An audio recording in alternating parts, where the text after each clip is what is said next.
Good morning. Heading back to the gym for round two.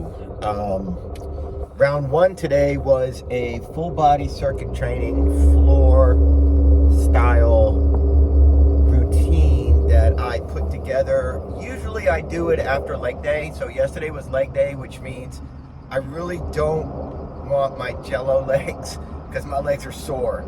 So I really don't want my jello legs to be all worked again, like with any type of walking, inclining, jogging, stair stepping, or cycling. I kind of want my legs to really kind of rest. And if I do anything that's going to impact my legs, then it's going to be something like jumping jacks or burpees, where you jump, but it's very short, it's body weight only. It's not like 20 minutes of walking, or, it's a short routine. So this morning was 3 sets of 3 exercises that you superset, and then you wait a minute. So I'm going to actually do a video to show you guys exactly what I do, and so you end up working your whole body, even your lower back. So because we do Supermans and we do pike, or not pike, but V-ups. We do stuff for the core. We do Russian twists, but with a twist. We do mountain climbers. We do high knees. We do butt kicks. Like, we do things. I say we, it's me and you watching, but we do things that are high energy, but for a short amount of time.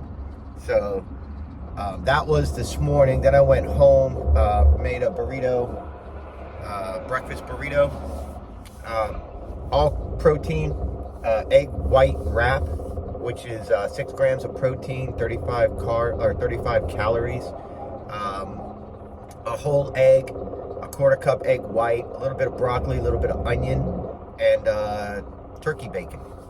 So it works out to like 20 grams of protein per wrap, only like 4 grams of carbs, and like 3 or 4 grams of fat maybe, and that's about it. So one of those with a banana as a kind of a post cardio pre-workout meal. Now I'm going to go back and train my back. So back day, pull-ups, lots of pull-ups. I recommend to everybody that you do pull-ups, all different variations of pull-ups. So you don't have to do it the way I do it, but I do pull-ups. I do 3 sets of wide grip, regular pull-ups. Then I do 3 sets of a narrow grip, that with a neutral narrow grip, and then I do 3 sets of reverse grip, kind of close grip. And so that hits your back at all different angles, hits your lats at all different angles.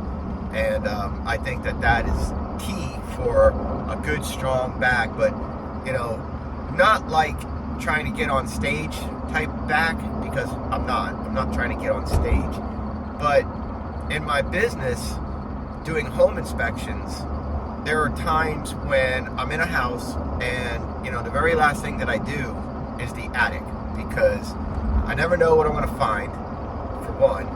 So I don't want to get nasty in an attic, be hot and sweaty in an attic, or have insulation stuck on me from an attic, and then be walking around their house doing the home inspection. So the very last thing I do is the attic. And so it's not just a nasty, the nasty part of it, but it's also because when you look at a roof and then you look at the ceiling from inside the house, you have a general idea that you need to pay particular attention to certain areas inside the attic to see if you can put together a problem. So what I mean by that is, you're walking on the roof and you see a dry rotted vent pipe flashing, and you're like, okay, well, water could be getting in there, so I need to pay attention to that. So when I go in the attic at the end of the day, at the end of the inspection, I got to remember, oh yeah, there's that vent pipe flashing that's deteriorated over there in that corner. I need to make my way over there, check to make sure the roof decking's not wet, the insulation's not wet, water's not running down the pipe. We look for things like that, at least some of us do. And at the same time, you might see a stain in the ceiling, previous water stain. It could be from an old roof and now they have a new roof. But, you see that stain, that prompts you, I need to go into that area and I need to look really hard. And you can say, yeah, but shouldn't you do that anyways, whether you see the stain or not? No. There's limitations as to what we do based on safety and damage. And if there's not proper decking in the attic for a home inspector to safely walk across, we're not supposed to traverse the attic. We're not supposed to be straddling insulation and searching our feet, searching for the rafters to walk on safely. We're not supposed to do that, because if we mess up and slip, we fall through a ceiling. And, you can hurt somebody below, you cause extensive damage, you can injure yourself, and our insurance companies don't allow for that. So, if my insurance company is watching this video, go ahead and mute it for a second.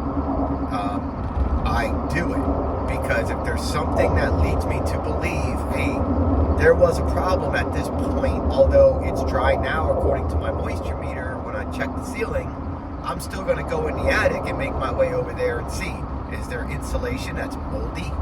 Is there wood that's all moldy? Is there decking above that's rotted, that they just put shingles over that I didn't see because they have a new roof, but they should have replaced the decking and they didn't?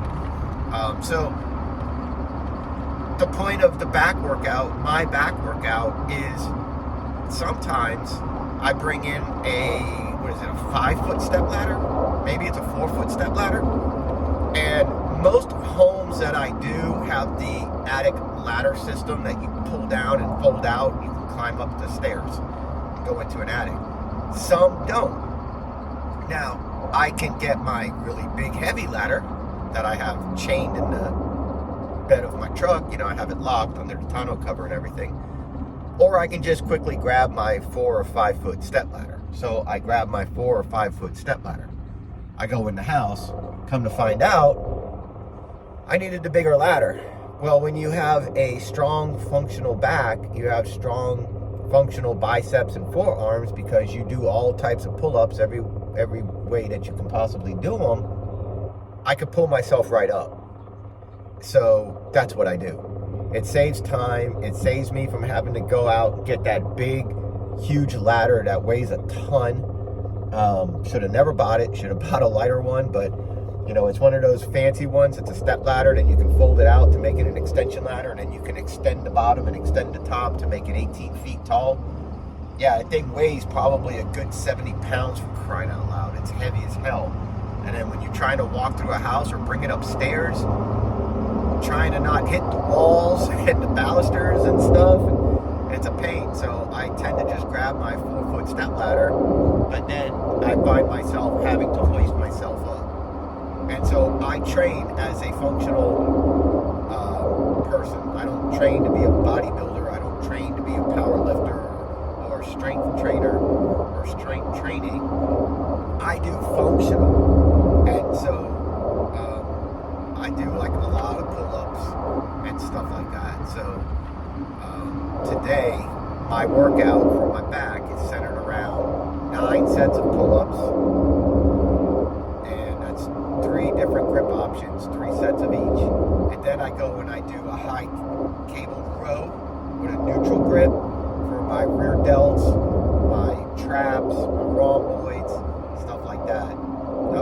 And then I do a low cable close grip row, and that's for your lower lats and thickness. So pull-ups gives you the wide V. When you look from the front, that gives you the V. When you look from the back, that gives you the V. Rows gives you the depth, so the thickness. So when you look at somebody from the side, they're not wide, but looking like a sheet of paper.